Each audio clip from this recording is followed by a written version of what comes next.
everyone, this is Anjana Kumar and I'm here in Ajman in a food facility. With me is Ayesha Khan.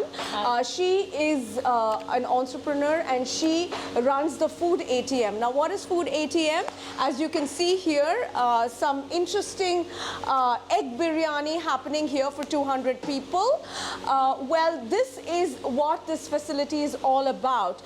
The food ATM basically caters to feeding blue-collared workers and those in need of help when it comes to food, and the food prices here are so reasonable. Take this. A meal is just 3 dirhams and a whole day meal, which is like 3 meals a day, comes for just dirhams 9. We were curious when we heard about this, and that's why we are here at this facility in Ajman, and we want to know hands-on from Miss Ayesha on why she started this and how it has been a roaring success so far. Where do you find 3 meals for dirhams 9? Thank you so much. Welcome. Thank you, Anjana. That was a beautiful introduction. Coming to the food, this is beyond going for any introduction. I would like to jump to the thing. How come 3 dirham, 9 dirham for 3 meals? The fact is, when I relocated from Dubai to Ajman, I used to think when I wanted to have this project, like 10 dirham is okay for a meal, and let me base it there. But then I thought, let me have a quick survey done, because I wasn't aware of the ground realities. Right. When I met the people, came to know the ground realities, I came to know that they're sharing food which they are buying for 4 dirham, 5 dirham. 2-3 people share it. So that was the ground reality. So we actually had to base ourselves somewhere where we could be of some help to them. Right. That's the project. Okay. So basically, it was from the fact that you saw people sharing food, which was not completely for themselves, but just for 4 dirhams. And here they're getting their own meal pack for 3 dirhams. 3 dirhams. Okay. So they used to take 1 curry and 2 people used to share. Only 1 curry. So they had to pay separately for the chapati or the roti, separately for the rice. So that's why we came up with a solution that let's have a full meal for them, 1 person at 3 dirham, and it should be a situation where they're able to save something from their small salary, send it home to their families. So kind of formula to reach goodness to 200 countries by just saving their money. Right, amazing. Okay, and here she has displayed the menu. Of course, we all want to know what comes for 3 dirhams. So here it is. Yes, about the menu, we are all very blessed to be in UAE, where there are so many nationalities. There are so many different menus for the reason that we are handling multiple nationalities. We being in UAE, we are also lucky to meet people from 200 countries. At the same time, they have different cultures and different cuisines. So we try to have some balanced food given at this small cost, but to involve them and their participation and their likings. Let's take the example of these menus. There are 8 different menus. I'll take you through a very generic menu where we have the breakfast, lunch and dinner. And every day, either once for breakfast or lunch or dinner, we give 1 sweet. 7 different days, 7 different sweets. So there are 7 different breakfast, lunch and dinner. And these meals include vegetables, meats, fish, and the chicken. The idea behind this is to maintain the nutritional value. So even the cost is low, we try to give them a wholesome meal, including a sweet. Plus, with every meal, there's a 500 ml water bottle free. Okay. So as an example, on Saturday, the breakfast is white chana and paratha. Then there's dal, bangan fry, rice, roti, halwa for lunch. There's aloo pulao, tomato chutney, aloo curry, roti, stew for dinner. Okay. And the 7 sweets are suji halwa, custard, sevaiye, chawal kheer, china grass, wheat kheer, white noodles and coconut powder. How interesting. Nice. This is also a social inclusion, that they are away from their families, so they feel that somebody cares, like a mother, like a family member. Right. And I see a healthy menu. Yes. Okay. Yeah.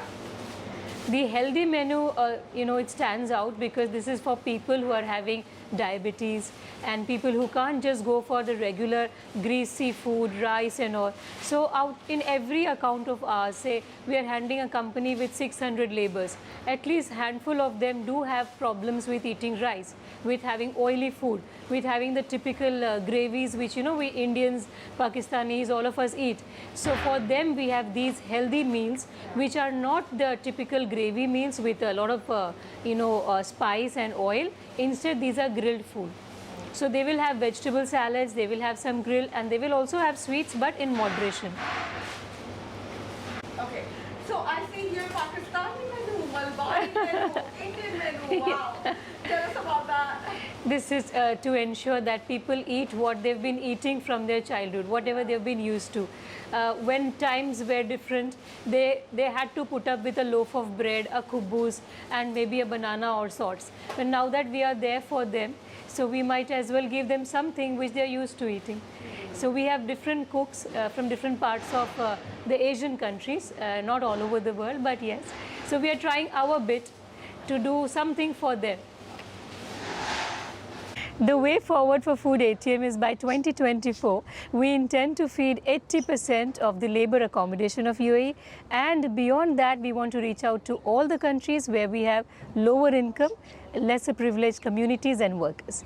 That's exactly why I've been approaching United Nations to be part of the Global Compact projects, which they actually accept projects which are businesses and trying to do a social impact cause to help lives. So, how many people work for you? 17. 17, and they include how many? They chefs? include the cooks, 9 of them. 9 chefs. So they're all big and small. But when we term that, is like somebody can handle the whole cuisine themselves. Some of them are assistant to the main cooks. Right. And what nationality are the chefs? Primarily Indians and Pakistanis and Nepalis. So India, Pak and Nepal. Right. And I wanted to know actually how viable is this for you? Yeah, this is, when people ask me this question, I tell them it's a trade secret. I'll tell you how. Yeah. When I started off this, Anjana, I was very sure that I want to do it on a very large scale. So that said that it always had to be bulk purchase. Right. So I cannot survive with any retail things. I cannot survive with a retail purchase, retail sales.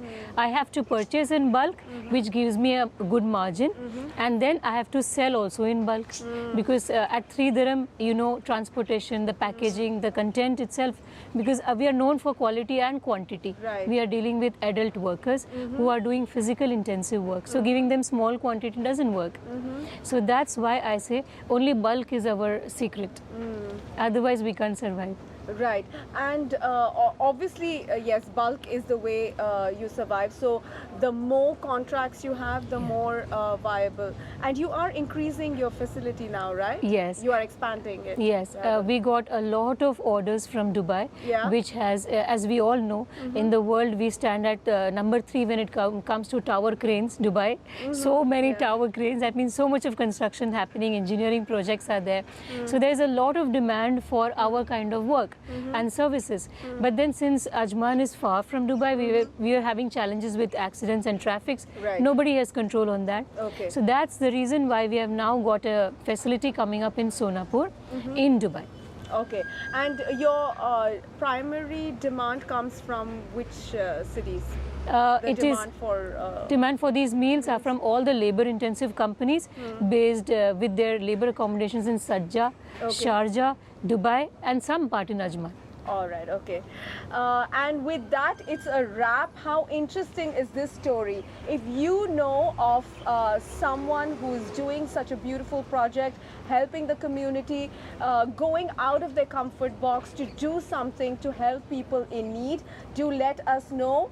For now, this is Anjana Kumar for Gulf News.